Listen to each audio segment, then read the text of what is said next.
Hi,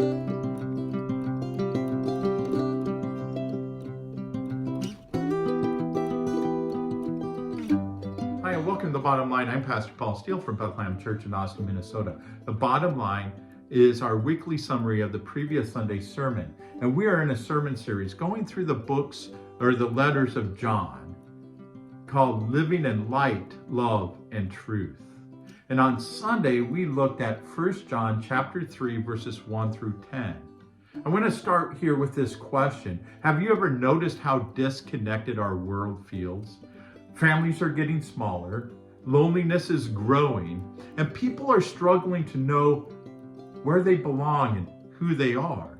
In her book, Adam and Eve After the Pill Revisited, Mary Eberstead points out that when our family ties are weakened, people lose part of what makes them whole. They lose part of their identity. They lose role models. They lose the wisdom that comes from being part of a larger group.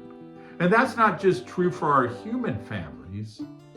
It's also true spiritually. So when we drift away from Jesus, when we drift away from the church, when we drift away from God, we lose the sense of belonging and purpose that comes from being part of God's family.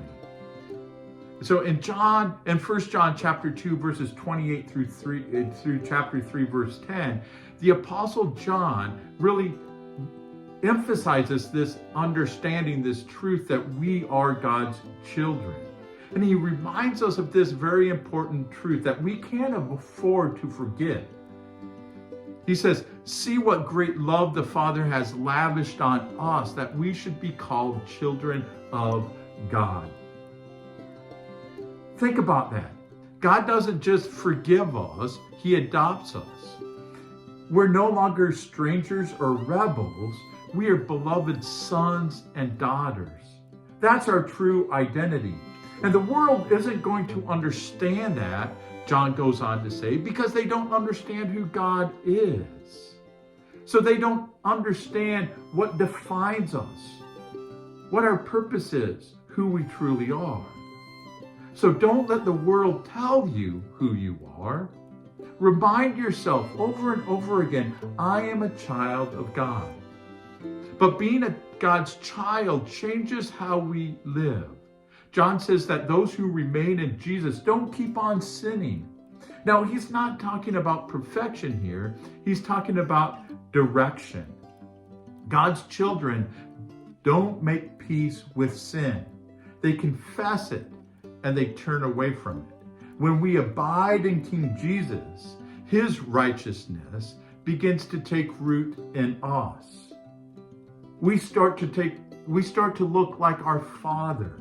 Not because we're trying to earn his love, but because his love is transforming us from the inside out. And John says that there is one family trait that should stand out above all the others, and that is love. John says, anyone who does not do what is right is not God's child, nor is anyone who does not love their brother or sister. See, love is what identifies us as God's children.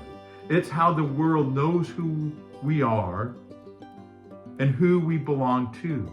We can't claim to be God's people if we don't show his love. So if you want to live as God's child, love deeply, forgive freely, and serve generously. Now here's our big idea.